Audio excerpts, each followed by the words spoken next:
Graça e paz sejam com vocês, queridos e amados, que estão me vendo ou me ouvindo em qualquer parte do Brasil ou do mundo. Sintam-se abraçados por essa maravilhosa paz que irradia do nosso Senhor e Salvador, Jesus Cristo.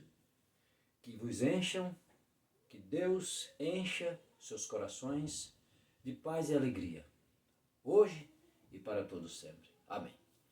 A palavra que trago hoje para a nossa reflexão está contida no livro de João. João capítulo 12, versículo 1 em diante.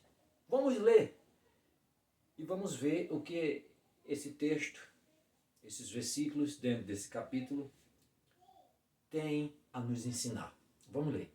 João capítulo 12, versículo 1 em diante. Vamos ler. 6 dias antes da Páscoa, Jesus chegou a Betânia, onde vivia Lázaro, a quem ressuscitara dos mortos. Ali prepararam um jantar para Jesus. Marta servia, enquanto Lázaro estava à mesa com ele. Então Maria pegou um frasco de nardo puro, que era um perfume caro, derramou sobre os pés de Jesus e os enxugou com os seus cabelos. E a casa encheu-se com a fragrância do perfume. Mas um dos seus discípulos, Judas Iscariotes, que mais tarde iria traí-lo, fez uma objeção. Por que este perfume não foi vendido e o dinheiro dado aos pobres?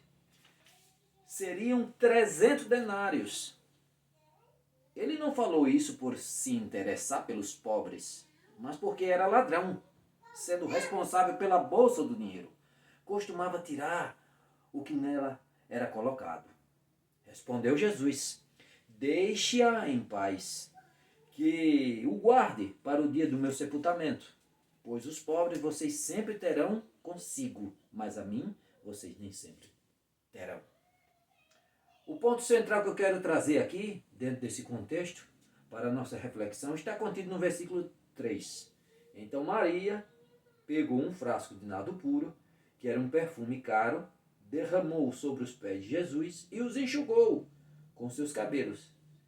E a casa encheu-se com a fragrância do perfume. Essa é a ação desse texto que eu quero trazer para a nossa reflexão.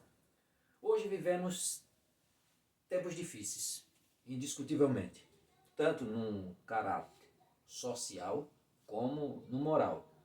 E trazendo aqui para dentro do nosso contexto, não vou falar de outras nações, porque no tema ao qual eu trago, outras nações também estão enfrentando esse mesmo problema de cunho religioso relacionado ao cristianismo. Então eu não vou me ater a eles, eu vou me ater a nós, esse problema que está causando repulsa. É uma vergonha, assim eu posso dizer. O cristianismo hoje tem virado comércio, motivo de escândalo a cada dia, para muitos. Eu sempre venho tocando nesse assunto. O cristianismo, desde sua fundação, suas origens, sempre sofreu perseguições. Mas depois de tempos, se acalmou, acabou as perseguições. E no nosso país, até um certo tempo atrás, estava quieto, vamos dizer assim, tranquilo. Um crente tinha moral, vamos usar essa expressão. Chegar numa venda, se fosse possível, num pequeno mercado, levava ele até todo fiado, se fosse possível. Era o irmão, um homem de confiança, um homem de Deus. Mas hoje não mais. Vejo classicamente depoimentos de pessoas que chegam a dizer: eu prefiro vender para qualquer um, mas não quero vender para crente. Por quê? Porque todo mundo conhece um crente larápio, todo mundo conhece um pastor larápio. Tanto que, de acordo com institutos de pesquisa, 3 classes fizeram o top 3 das 3 categorias, 3 classes ou grupos sociais que o povo brasileiro menos confia. O primeiro foi político, já está na cara que ninguém confia em político. Segundo, a polícia. E terceiro, pastor, a classe de pastor. É a terceira classe em que menos se confia. São todos pastores? São todos policiais? São todos políticos? Não. Mas a grande massa bruta, vários, está corrompido. Conheço policiais de gabarito, policiais, homens valentes que dão a vida pela sociedade. Tem também, querendo ou não querendo, mesmo que muitos não acreditem, ainda tem políticos compromissados em fazer, em trabalhar em prol da sociedade. Mas chegando lá, os engole vivo e atrapalha deles trabalhar para o povo. E pastores, certo, conheço vários pastores, homens de Deus, mas também tem muitos larápios, tem surgido a cada dia seitas, balcão de negócios, em cada esquina, transvestidos de igrejas. E as páginas dos jornais estão cheias de escândalo a cada dia, estão dando o pior para Cristo, fazendo que o evangelho caia em descrédito e venha padecendo, sofrendo perseguições agora de cunho moral devido a esses larápios, que até uns anos atrás não era assim, mas hoje, com esse infesteiro de igrejas, que tem homens de Deus valentes querendo fazer e trabalhar na obra, mas muitos outros entram, porque eu tenho testemunho de várias pessoas, de larápios, que entrou só para ganhar dinheiro e enganar as ovelhas, causa escândalos, e esses escândalos, que não são poucos, são muitos, respinga em todo o mundo, causando esse descrédito, esse caos moral dentro da religião, o pragmatismo que adentrou as fronteiras da igreja, ideologias que jamais era para ter entrado, agora entrou. Ou seja, não importa o que eu tenho que fazer para encher a igreja. O que vale é os resultados, que eu tenho que encher. Não precisa ter qualidade, o que precisa é quantidade. E em cima disso é um pragmático, é um pragmatismo, essa ideologia.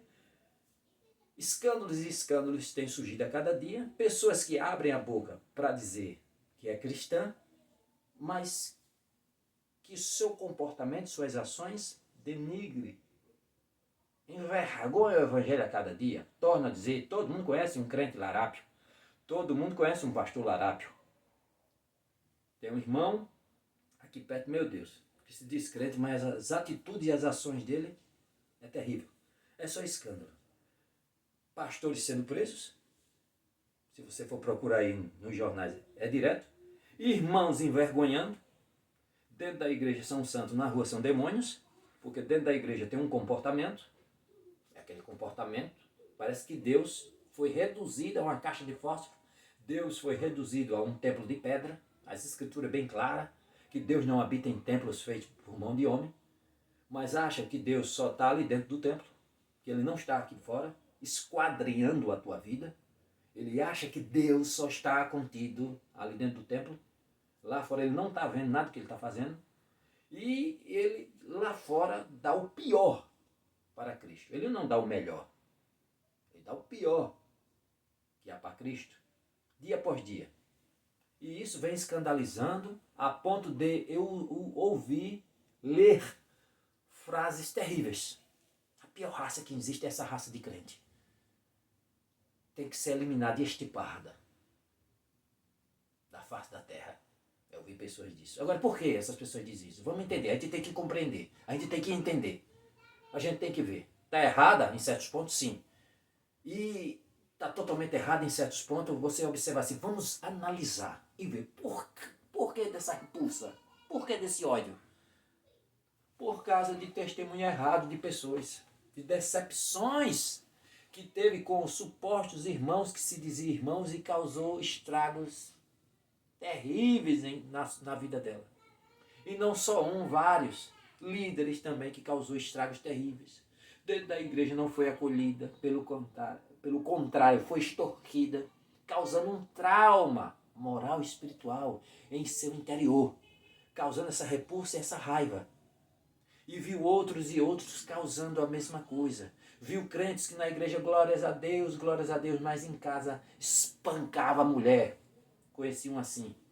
Espancava a mulher. Oh, mas na igreja, glórias a Deus, aleluia. E isso vem causando escândalos, escândalo de pastores roubando, desviando dinheiro. Os honestos pagam por causa desses larápios. Crente comprando, passando cheque sem fundo. E isso vai se espalhando, se espalhando, e escândalos e mais escândalos a cada dia. Torna a dizer seitas e balcão dos negócios transvestidos de igreja. Roubando, extorquindo e enganando. E vai caindo e escandalizando, e causando uma repulsa na sociedade. Via uma certa matéria agora dizendo que várias igrejas nos Estados Unidos fecharam, e estão fechando, como na Europa. E um comentário de um certo cidadão daqui do país disse: eita, tomara que já chegue isso no Brasil. Mais uma vez, por que ele tem essa repulsa? Por que dessas opiniões? Por causa do que a gente está vendo. Um perto testemunho, pessoas dizendo que são cristãs e estão fazendo shows em carnavais, festa da carne, em cima de palcos, arrastando multidões, e as multidões lá se embriagando, se drogando, se prostituindo, e a pessoa dizendo, eu estou estimulando, e a pessoa estimulando tudo isso e ainda abrindo a boca para dizer que é cristão, que é evangélica ou evangélico. Veja a que ponto chegamos. E se metendo também com a política, o sagrado com o profano, se envolvendo de tal forma, na mesma falcatrua, na mesma imundície, que você não fique totalmente de fora, que você fique com os olhos abertos, atentos, mas não se envolvendo nesse mar de lama, causando repulso nas pessoas. E as pessoas, dentro desse contexto, dentro dessa ideia, se escandalizando a cada dia. E não sabem, o pior é que não sabe separar o homem de Deus dos outros. Joga tudo no mesmo bojo. Outros que se dizem crentes, que se dizem cristãos, mas vêm dando prioridades a outras coisas. O evangelho tem que ser pregado em tempo e fora de tempo, mas muitos deixaram isso para lá. Vêm dando prioridades a outras coisas, a outros propósitos, e deixando Deus, deixando o nosso Senhor, deixando o Evangelho de Cristo para segundo plano. Triste isso. E isso, esses escândalos, essas vergonhas, esses péssimos testemunhos, pessoas que acham que viver o cristianismo é dentro da igreja, e lá fora posso tocar meu barco e fazer o que eu bem entender, o que eu bem quiser. Eu só tenho a obrigação de ser santo dentro da igreja, mas na rua eu toco minha vida e pratico o que eu bem entender. Eu sou livre, faço o que eu quiser. Isso, nas pessoas, vem causando a repulsa, escandalizando a ponto de chegar ao ponto desse ódio, dessa perseguição, dessa raiva de muitos, que coloca todos num bojo só. O que eu trago para aqui, para nós com esse texto, que eu quero trazer daqui? O que é que você tem dado a Cristo? Você como cristão, isso aqui vai para o cristão, que pode estar me vendo. O que é que você tem dado para Jesus? O seu melhor ou o seu pior? Jesus na sua vida está vindo, está em segundo, terceiro plano ou em primeiro plano? O evangelho na tua boca está sendo pregado em tempo e fora de tempo? Ou só de uma forma casual, quando dá, eu tenho outras prioridades na vida? O que é que tu tem dado de melhor para Cristo? Essa mulher, com esse ato de adoração, ela deu o que tinha de mais valioso para ela. Você vê bem que nessa passagem, mais à frente, Judas fala, esse frasco de nardo puro poderia ter sido vendido por 300 denários. E o dinheiro dado aos pobres. Mas o texto mesmo diz que não tem nada a ver, ele não tinha cuidado nenhum com o pobre. Ele era ladrão, ele queria pegar esse dinheiro todo, que era de grande valia. Mas quanto é esse denário? Vamos analisar, vamos usar a hermenêutica, vamos viajar no tempo. Naquele tempo, a diária de um trabalhador braçal, de um soldado romano, a diária de um trabalhador braçal, para que vocês possam ter ideia, era de 1 denário. Eu trabalhava o dia todo, um pesado, no final do dia eu tinha 1 denário, ou seja, 30 dias, 30 denários. Ou se eu tirasse um dia de folga na semana, daria uma média aí de 26 denários, né? A cada 30 dias, 26 denários, porque eu folgo 4 vezes. Então, daria, né, essa média aí, 26 denários por mês. Somando-se para que eu pudesse alcançar esses 300 denários, dá aí aproximadamente quase 1 ano de serviço. Vamos arredondar aí para quase um ano de serviço. Ou seja, para que eu pudesse alcançar esse valor de 300 denários, esses 300 denários era equivalente a quase um ano aproximadamente, dando uma arredondada, 1 ano de serviço para eu alcançar esses 300 denários, que se eu fosse converter ele dentro do nosso salário, daria mais de 14 mil reais, dentro do nosso salário mínimo, convertendo para o nosso salário mínimo. Eu vou converter para os nossos dias atuais, nosso salário mínimo. daria mais de 14 mil reais. Olha só, algo de valor. Aí o Judas, ladrão, botou o olho. Vixe, essa dinheirama aqui, deixa eu cá isso aqui, eu vendesse, pegava esse dinheiro. Olha só, esse nardo, era esse nardo puro era um bálsamo, uma especiaria, um perfume que era extraído das raízes de uma árvore do nardo nas montanhas do Himalaia, na Índia. Era contido ali, Índia, Nepal, China, e se encontrava ali essa planta. Ou seja, era importada, cara, de valor. Só quem podia que tinha. Talvez os pais pegavam, compravam e davam às filhas. Aí na noite de núpcia, a mulher pegava, tinha frascos desse de alabastro, que era onde guardava esse perfume, que esse, não sei se vocês ouviram falar, esse frasco de alabastro era feito da pedra de alabastro. Essa recipiente, que era, servia para guardar essas especiarias de grande valor. Umas era bem lacradas e quando quebrava, era de uma vez, usava todo de uma vez. E as mulheres na noite de núpcia, quebrava e jogava ali na cama, no local, e perfumava todo o ambiente. Já tinha outros recipientes que podia se abrir e fechar novamente. E também era usado em grandes, nos faraós, nos reis, em suas mortes. Quando morria, para perfumar o corpo, aí se usava. Gente de grande autoridade, porque o valor era alto. E veja que ela usa o melhor que ela tinha, de grande valor, ela usa em adoração a Cristo Jesus. Ela estava aos seus pés. Esse caso aqui, ó, relata, pegando esse contexto como uma tipologia, Marta, Lázaro e Maria. Tem 3 qualidades aí que o cristão precisa ter. Marta, serviço. Estava servindo as mesas, preparando o alimento. Lázaro, o testemunho. Porque você pode ver aqui que no versículo em diante, já no versículo 12, 9, aqui, deixa eu me ver. 12, 9. Enquanto isso, uma grande multidão de judeus, a descobrir que Jesus estava ali, veio não apenas por causa de Jesus, mas também para ver Lázaro, a quem ressuscitara.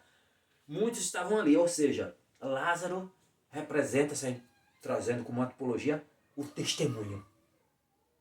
E Maria, a adoração. Essas são as qualidades que um cristão deve ter. Deve ter serviço, serviço a Cristo. Porque Cristo não te chamou para ficar sentado em um banco de igreja. Não, Ele chamou para que você trabalhasse. Ou na igreja, ou no seu dia a dia, pregando o evangelho para todo aquele que precisa ouvir, precisa ser alcançado, em tempo e fora de tempo. Lázaro, testemunho, as ações, o seu melhor, o seu comportamento, como crente, como servo de Deus, um testemunho exemplar, que não se tem de se envergonhar por suas atitudes e ações, que você dá exemplo de crente, de cristão. Terceiro, adorador. Um adorador sincero, não só dentro da igreja, mas no dia a dia.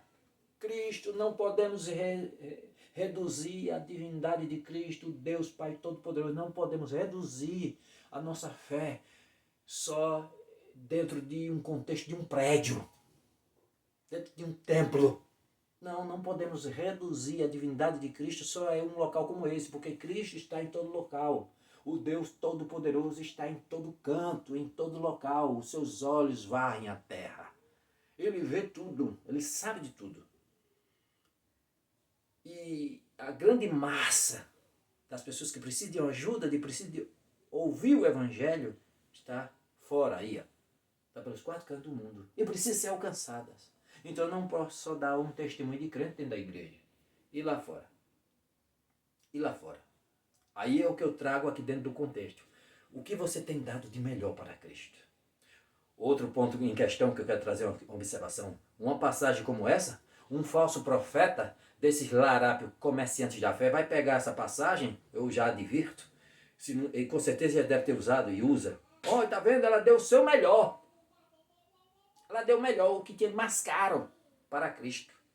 O que ela tinha de melhor, ela deu, 300 denários, quase um ano de serviço. O que é que você tem para dar para Cristo? O que é que você tem para dar de melhor para o Senhor?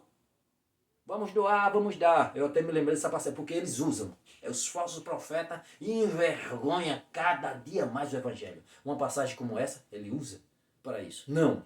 Não é o contexto da palavra, nem o que eu quero trazer aqui. É o seu coração, é o seu testemunho, é suas ações, o que você tem de melhor para dar a Cristo. O que é que você tem dado de melhor, crente, para Cristo? O seu testemunho, as suas ações, o seu serviço, o seu amor, o seu coração para Cristo. É isso que Ele quer de você. É isso que Ele quer. O que é que você tem dado de melhor para o Senhor? Lembre-se, o que Ele quer de melhor? O que Ele quer de sinceridade? O que é que Ele quer de melhor seu? A adoração. O coração todo dele. Não só dentro da igreja, mas aqui fora você tem colocado outras coisas como prioridade na sua vida. Cristo sabe que você tem que trabalhar, que você tem que, se estudar, estuda, você tem os seus compromissos, sim. Sim, Deus sabe. E é necessário. Tem que ter. Mas o seu coração tem que ser voltado a Ele. Onde quer que você vá. Testemunho. O seu serviço. A sua adoração sincera. Não só dentro do templo. Mas desde quando acorda até quando vai dormir. O que é que você tem dado de melhor para Cristo? Você tem dado o seu melhor para Cristo? O seu coração é verdadeiramente dele? Essa palavra que eu quero trazer para vocês. Vocês têm trocado Cristo por outras coisas? Você tem envergonhado o Evangelho de Cristo com suas ações dia até dia? Dia após dia? Você está entrando no bojo desse cristianismo híbrido, diluído, ao qual estamos vivendo hoje, que só escandaliza o nome de Cristo, menospreza a cada dia o nome de Cristo. O que é que vocês têm dado? Vocês não estão entrando nesse bojo, estão entrando? Tem participado dessa turma hoje que só escandaliza o Evangelho de Cristo? Ou não? Eu tenho trabalhado, eu tenho feito o meu melhor, eu tenho dado o meu máximo que posso a Cristo. O máximo que eu posso, com os meus conhecimentos, com as minhas ações, com as minhas atitudes, com as minhas buscas, com o meu desejo de fazer mais e mais para Cristo, eu tenho feito. E Ele está vendo tudo isso. As suas ações, o seu testemunho, a sua mente limpa para com Deus. O que é que você tem dado de melhor para Ele? Você tem dado o seu melhor? Pense, reflita. Tem colocado outras coisas na sua vida como prioridade acima dele? Pense, reflita. Que as bênçãos do nosso Deus e a paz do nosso Senhor Jesus Cristo adentre vossos lares, vossos corações e vos encham de toda a paz. Essa é a palavra que trago para a nossa reflexão no dia de hoje. Em nome de Jesus, amém. Até a próxima, se Ele quiser.